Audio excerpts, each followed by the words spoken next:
Hello दोस्तों, स्वागत है आपका अंकुरण एकेडमी पर। पिछली क्लास की वीडियो जो हमारी एमपी स्पेशल के एग्जामों के लिए चल रही है, उसमें हम लोगों ने जो नदियों वाला पोर्शन होता है वो पूरी तरह से कंप्लीट कर लिया है।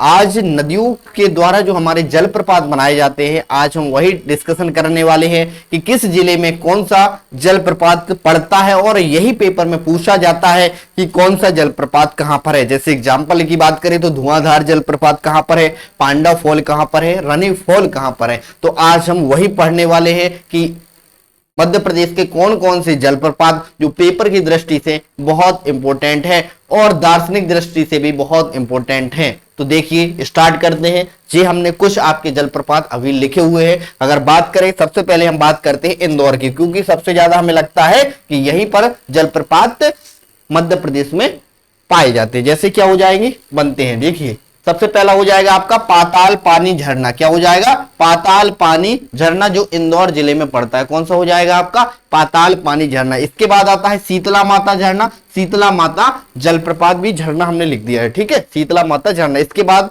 नाम तीसरा देखेंगे, यहां पर लिखा है आपका टिंचा झरना। कौन सा हो जाएगा? टिंचा झरना। यह भी आपका कहां पड़ता है? इंदौर वाले जिले में पड़ता है। कौन सा? इंदौर वाले। फिर इसके बाद आता है मोहादी झरना। कौन सा हो जाता है? मोहादी झरना होता है। यह भी आपका कहां पड़ता है? इंदौर में। इसके बाद बात करें तो मेहंदी कुंड हो जाएगा, बामनिया कुंड। दोनों कुंड कहां पर पड़ते हैं? कौन से? एक हो जाता है आपका मेहंदी कुंड हो जाता है, एक दूसरा हो जाता है आपका बामनिया कुंड हो जाता है। यह भी आपके दोनों कहां पड़ते हैं?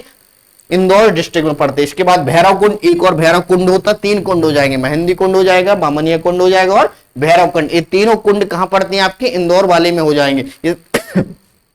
इसके बाद देखिए, ये वाला क्वेश्चन एक बार पेपर में पूछा जा चुका है कि हत्यारी कुएं झरना किस जिले में पड़ता है। तो हत्यारी कुएं वाला झरना है, यह है आपका इंदौर वाले जिले में पड़ता है। बहुत अच्छा नाम है। नाम क्या है इसका? हत्यारी कुएं झरना। तो आपको इसको याद कर लेना है, ठीक है। इसके बाद है झाड़ी दाहा झरना। यह भी आपका पेपर में पूछा जा चुका है कि झाड़ी दाहा झरना किस जिले में पड़ता है। तो आप इस तरीके से दो चार बार इसको रिवाइज करेंगे, याद करेंगे तो आपको हो जाएगा। एक बार फिर से रिवाइज करेंगे, पाताल पानी झरना हो जाएगा, शीतला माता झरना हो जाएगा, टिंचा जलप्रपात हो जाएगा और मोहादी जल झरना हो जाएगा, बामनिया कुंड हो जाएगा, मेहंदी कुंड हो जाएगा और एक कुंड और भैरव कुंड हो जाएगा। हत्यारी कुएं झरना और झाड़ी दाहा झरना किस जिले में पड़ते हैं? तो ये सारे के सारे कहां पड़ते हैं? आपके मध्य प्रदेश की इंदौर डिस्ट्रिक्ट में पड़ते हैं। तो ये आपका हो जाता है इंदौर डिस्ट्रिक्ट में पड़ने वाले झरने। अब चलते हैं हम लोग आगे बढ़ते हैं। आगे आपका बहुत ही इंपॉर्टेंट है आपका जबलपुर। जो आपका जबलपुर डिस्ट्रिक्ट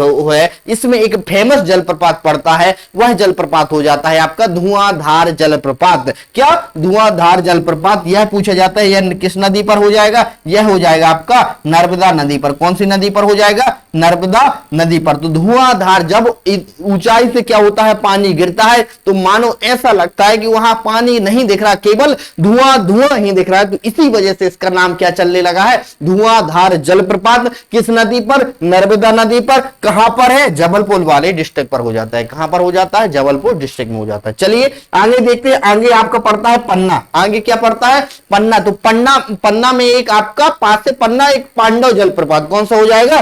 पांडव जलप्रपात हो जाएगा। यह पड़ता है आपका कहां पर? पन्ना में। अगर पूछा जाए किस नदी पर, तो ये यहां पास में होती है केन नदी। कौन सी? केन नदी पर क्या होता है आपका? पांडव जलप्रपात होता है, ठीक है। कहां पर पड़ता है? ये पड़ता है आपका पन्ना में होता है, ठीक है। क्लियर हो गया। चलिए आगे देखिए। आगे आपका छतरपुर। छतरपुर में भी एक आपका पड़ता है, वो होता है आपका रने फॉल। क्या हो जाएगा? रने फॉल। छतरपुर में खजुराहो के पास एक रने फॉल पड़ता है। रने फॉल जलप्रपात ये किस जिले के अंतर्गत आता है? यह मध्य प्रदेश के छतरपुर जिला होता है, उसके अंतर्गत आने वाला जलप्रपात कौन हो जाएगा? रने फॉल जलप्रपात हो जाएगा। इसके बाद रीवा जलप्रपात की दृष्टि से पेपर के लिए बहुत महत्वपूर्ण है, क्योंकि यहीं पर मध्य प्रदेश का सबसे ऊंचा जलप्रपात पाया जाता है। क्या हो जाए? मध्य प्रदेश का सबसे ऊंचा जलप्रपात ये हो जाता है आपका बहुटी। कौन सा हो जाता है? बहुटी जलप्रपात हो जाता है मध्य प्रदेश का सबसे ऊंचा जलप्रपात। पूछा जाए कहां पर है, तो रीवा में है। किस नदी पर अगर पूछा जाए तो सेलर नदी। कौन सी? एक नदी होती है सेलर नदी।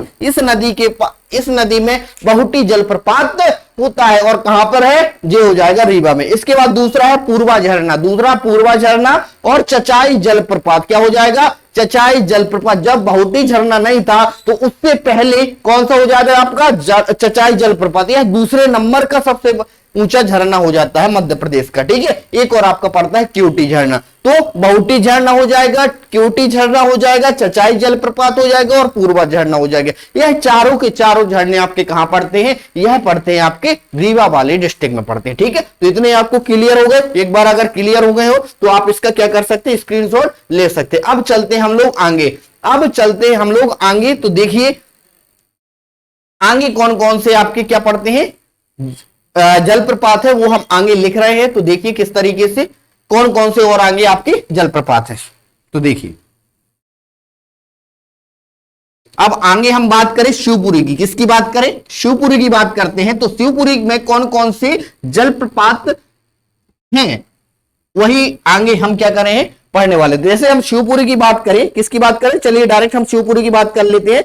तो शिवपुरी में सबसे आता है, तो सबसे पहले देखिए यहां पर लिख लेते हैं शिवपुरी। किसकी बात करें? शिवपुरी। शिवपुरी की बात करें तो शिवपुरी में एक होता है आपका पावा झरना। कौन सा होता है? एक होता है आपका कौन सा हो जाएगा? पावा झरना। ठीक है, कौन सा हो जाएगा? पावा झरना। पावा झरना, पावा झरना के बाद आ जाएगा पावा झरने को सुल्तानगढ़ झरना। जी इंपोर्टेंट है, सुल्तानगढ़ झरना कहां पर पड़ता है? तो यह हो जाएगा आपका शिवपुरी में हो जाएगा। एक इसके बाद आता है भूरो खां झरना। कौन सा? भूरो खां झरना। ये कहां पर है? यह भी आपका कहां पर पड़ता है? शिवपुरी में पड़ता है। कहां पर? शिवपुरी में पड़ता है। तो हमने अभी आपको पूर्वा झरना बताया, पूर्वा तो नहीं है, पावा झरना क्या है? पूर्वा तो आपको वहां चला जाएगा। ठीक है, एक पावा झरना हो जाएगा। पावा झरना के बाद सुल्तानगढ़ झरना हो जाता, और सुल्तानगढ़ झरना के बाद आपका कौन सा हो जाएगा? यह हो जाएगा आपका कौन सा? भूरो खां झरना। कौन सा हो जाएगा? भूरो खां झरना हो जाएगा। और यहां पर एक कुंड पाया जाता है, वो हो जाता है आपका भदैया कुंड। कौन सा हो जाता है? पूछा जाए कि भदैया कुंड किस जिले में पड़ता है, तो यह हो जाता है आपका शिवपुरी में। और एक झरना और पाया जाता है, उसका नाम हो जाता है टुंडा बरखा झरना। कौन हो जाता है? उसका नाम हो जाता है टुंडा। टिंचा जलप्रपात तो आपका इंदौर में पड़ता है, लेकिन टुंडा बरखा झरना, टुंडा बरखा झरना यह आपका पड़ता है झरना, यह पड़ता है आपका कहां पर? शिवपुरी में। तो शिवपुरी में 5 प्रकार के झरने आप याद कर सकते हैं। एक हो जाएगा पावा झरना, पावा झरना के बाद सुल्तानगढ़ झरना, जो इंपोर्टेंट है, इसको याद करना ही करना है।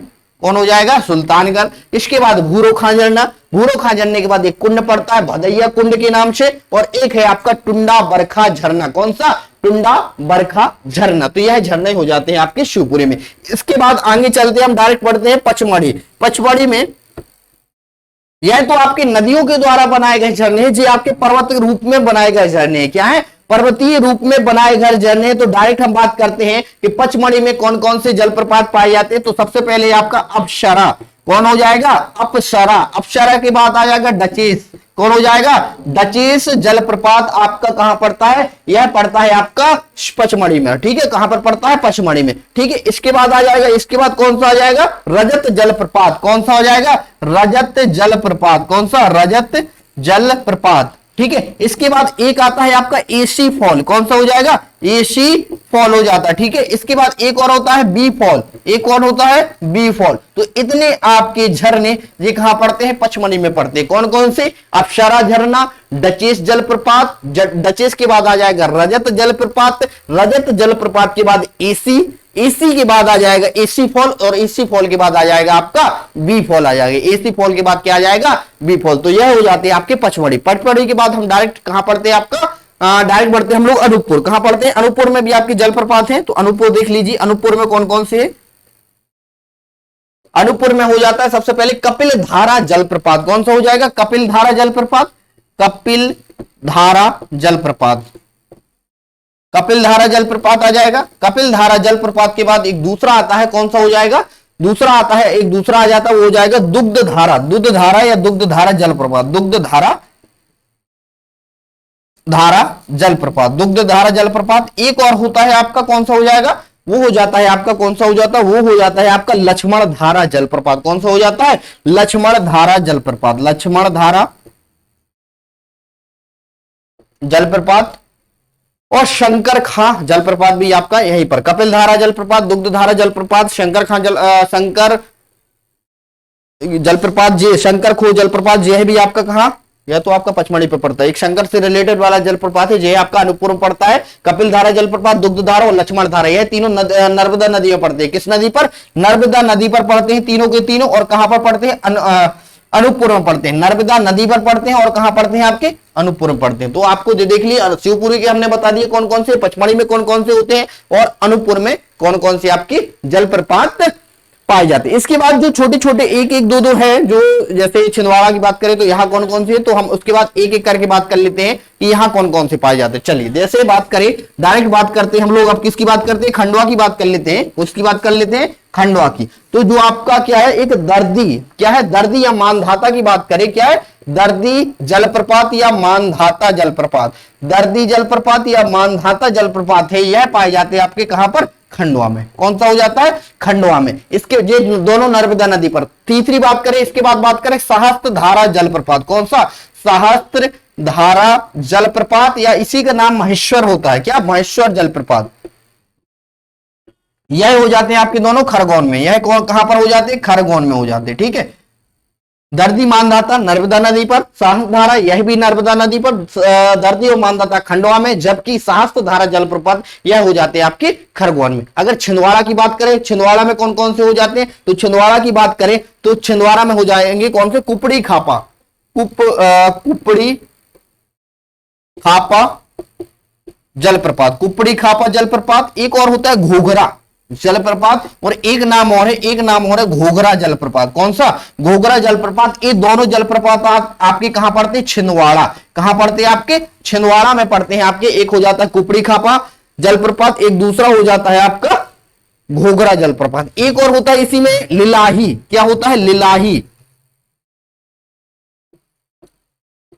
लिलाही जलप्रपात। कौन सा? लिलाही जलप्रपात। यह भी आपका कहां पड़ता है? आपका छिंदवाड़ा में पड़ता है। कौन सा? छिंदवाड़ा। कुपड़ी खापा, घोघरा और लिलाही जलप्रपात यह आपका छिंदवाड़ा में पड़ता है। एक और है, कौन सा नाम है उसका? एक गुना में पड़ता है आपका। क्या पड़ता है? केदारनाथ झरना। कौन सा हो जाता है आपका? केदारनाथ झरना। बहुत अच्छा नाम है। कौन सा? केदारनाथ झरना।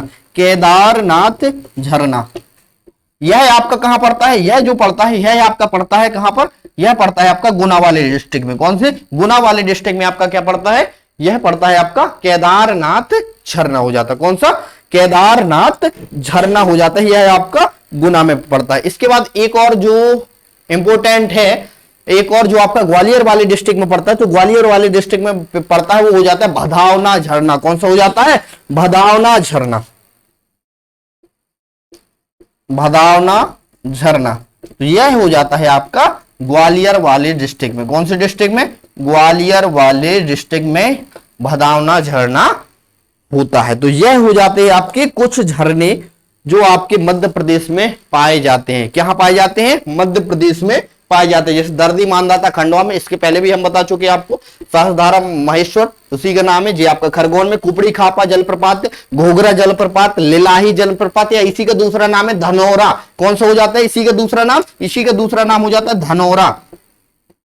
ठीक है। आपको ये नहीं याद करना कि किस नदी में पाए जाते, ये नहीं, कुछ नहीं, आपको बस ये पूछा जाता है कि किस जिले में। ठीक है। जो इंपोर्टेंट है वो तो हम बताई जाते हैं। जैसे ये दोनों ये इंपोर्टेंट है दोनों, ये नर्मदा नदी हो जाता है। ठीक है। कुपड़ी खापा जलप्रपात, घोघरा, लिलाही, इसी का नाम है धनौरा। तो ये हो जाता है छिंदवाड़ा में केदारनाथ झरना, गुना में हो जाता है भदावना। ये इंपोर्टेंट है, पेपर में बहुत पूछता है। भदावना झरना कहां पर है? तो ये हो जाता है आपका ग्वालियर में हो जाता है। कहां पर? ग्वालियर में। एक और है लास्ट वाला, वो याद कर लीजिए, मुक्तागिरी झरना। कौन सा? मुक्तागिरी। तो ये आपका पड़ता है बैतूल में। कहां पड़ता है आपका? बैतूल में। सबसे नीचे साइड दक्षिण साइड आपका एक जिला पड़ता है बैतूल, तो यहीं पर है आपका मुक्तागिरी झरना। तो ये हो जाते हैं मध्य प्रदेश के जलप्रपात। दो पेपर की दृष्टि से तो बहुत इंपोर्टेंट थे ही, साथ में हमारी नॉलेज की दृष्टि से भी बहुत इंपोर्टेंट थे कि मध्य प्रदेश में इतने सारे प्रकार के झरने जलप्रपात होते हैं, पाए जाते हैं। तो इस वीडियो को हम यहीं पर समाप्त करते हैं। तो कैसी लगी आपको वीडियो, आप कमेंट बॉक्स में बता सकते हैं। वीडियो आपको अच्छी लग रही हो तो वीडियो को लाइक करना है। चैनल को सब्सक्राइब नहीं किया तो चैनल को सब्सक्राइब जरूर कर देना और बेल आइकन को दबाना बिल्कुल भी नहीं भूलना है। Thank you to all of you.